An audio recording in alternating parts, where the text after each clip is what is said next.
Risalah itu bentuk komunikasi antara hamba dan Allah Subhanahu wa Ta'ala. Jadi tidak ada presentasi atau tidak ada target untuk bahwa supaya mereka iman semua itu tidak. Jadi gambarannya risalah itu ben suara Allah didengar, bahwa aturannya Allah harus didengar. In alaika illal balagh, bahwa aturan Allah itu harus apa? Didengar.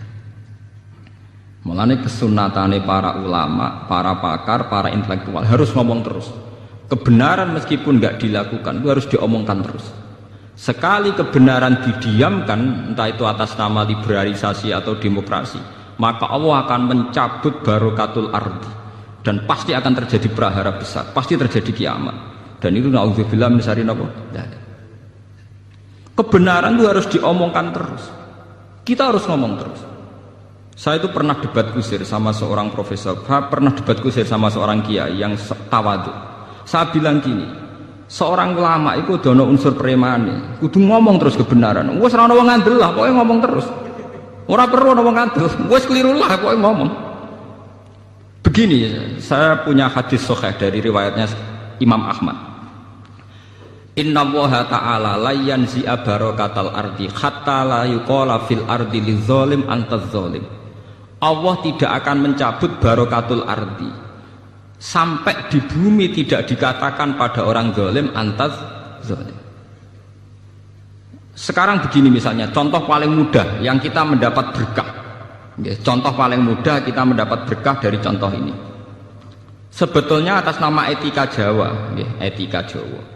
Kita nanti tonggo lonte, iku sawangane secara etika wis urusane dewi-dewi. Ora usah mbok omongno iku lonte, sundel, sembah kono. Tapi barokahnya kebenaran bahwa orang nakal harus kita katakan sundel lonte.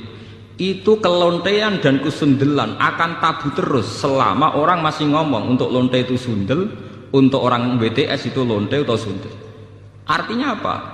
Orang masih jijik atau merendahkan derajat mereka yang berprofesi sebagai lonte atau sundel. Dan ini baik bagi agama, bagi keberlangsungan moral, karena masih ada yang menjijikkan proses-proses yang salah.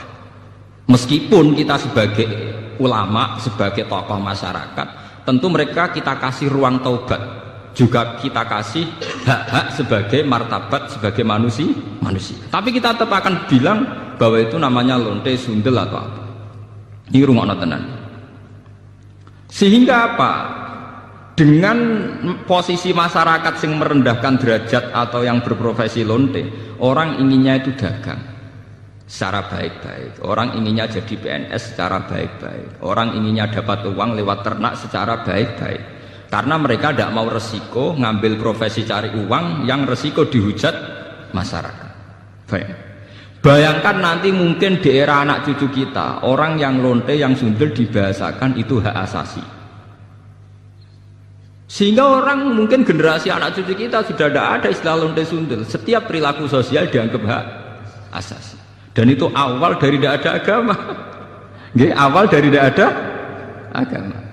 Karena kemudian sing ternak ya hak asasi, sing lonte dianggap hak. Itu bahaya sekali bagi keberlangsungan agama dan moral, dan negara juga nanti repot. Artinya apa? Sebetulnya sifat-sifat anarkis masyarakat, anarkis dengan tanda kutip anarkis terutama dalam perkataan, maling darani maling, lonte darani lonte, itu menolong agama. Karena dengan stigma, dengan pelakupan masyarakat sing jelek, perilaku ini terdianggap jijik. Dengan dianggap jijik, agama bisa jalan. Artinya bisa jalan ngeten ya. Karena si A yang lonte itu dihujat masyarakat, yang lain-lain nggak pernah ingin cita-cita jadi lonte. Sehingga masyarakat akan, bahkan mungkin anaknya lonte sendiri, karena tahu nasib ibunya dihujat, juga bercita-cita tidak jadi lonte. Coba kalau tidak mendapat hukuman dari masyarakat, ibuku begitu juga tidak ada apa-apa. Paham ya? Makanya lonte dan apa akan subur di masyarakat yang sudah tidak peduli dengan nilai-nilai ini. Misalnya di kota-kota besar atau di kawasan lonte. Karena sesama lonte saling tidak mengatakan tabu. Makanya aman. Lalu itu pulau terkenang hadis riwayat Ahmad. Allah tidak mencabut barokatul ardi sehingga orang-orang zalim tidak dikatakan antas. Itu bahaya sekali kalau kita sudah tidak peduli terhadap itu. Nah, risalahnya Allah kepada Nabi Muhammad itu sing penting bahwa benar dikatakan benar, salah dikatakan salah. Tidak harus gol, tidak harus apa? Gol.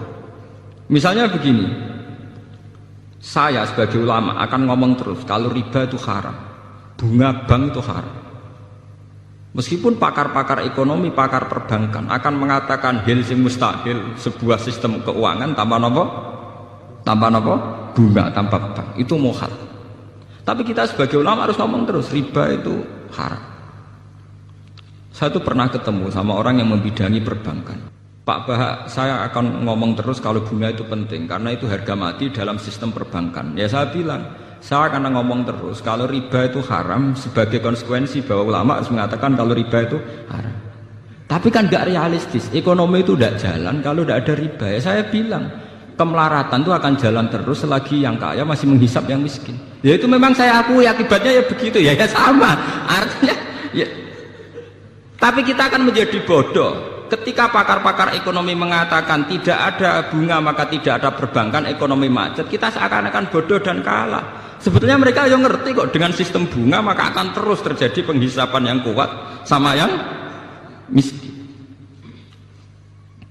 Sampai baca tek-tek pidato direktur IMF itu sering mengakui harus ada perubahan sistem keuangan dunia. Tetap ada yang salah. Karena berkali-kali IMF itu kalau jadi dokternya negara yang kolek tambah parah. Tapi kenapa kita selalu ngaku apakah? Makanya kalau setuju wonten riwayat hadis dan ini sahih, idza dzaharatil fitanu wal bid'ah falyudhiril alim ilmahu.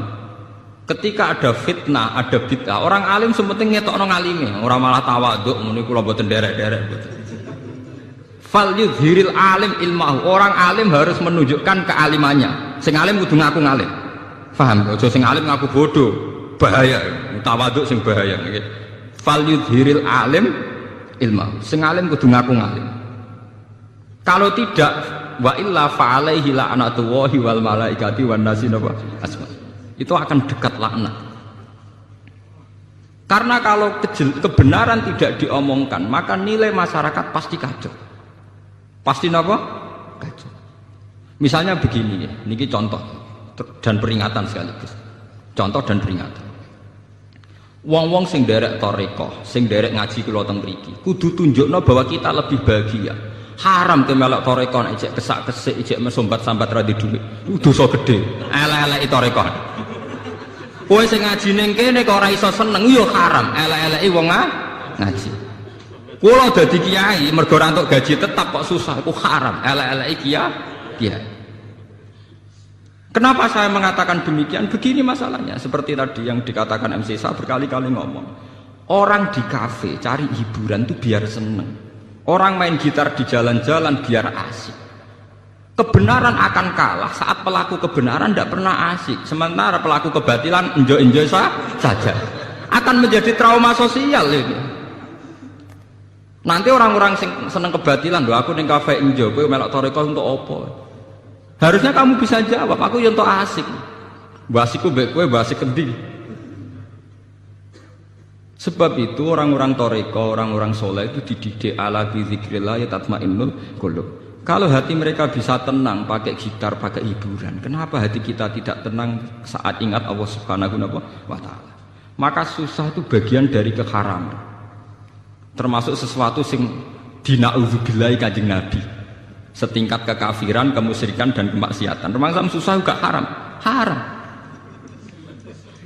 Nabi itu inna aktsara ma bihi ma yasta'idzu bihi Rasulullah Allahumma inni a'udzubika minal jubni wal kasali wal husni. Jadi susah termasuk tersangka. Sesuatu yang ista'adza minhu Rasulullah sallallahu alaihi wasallam. Ya Allah, saya minta dilindungi dari rasa takut, malas dan rasa apa? Gelisah. Susah kriminal. Piye wae santri mari gak menarik di mata masyarakat. Kiai juga profesi yang tidak menarik cara masyarakat. Masalah pelakunya kita gak enjoy. Kukar kukur gak jelas. Angger ketemu tamu PNS enak ngono jenengan gajine tetap. Kula mboten jelas.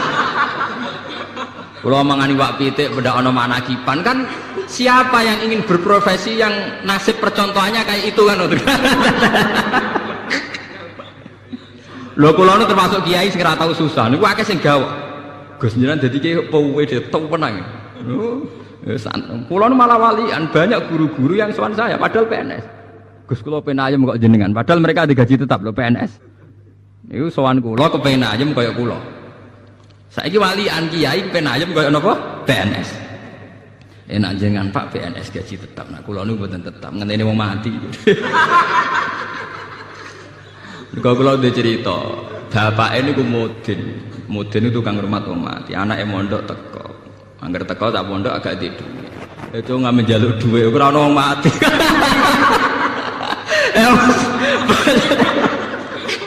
Bagaimana profesi kayak ini bisa menarik?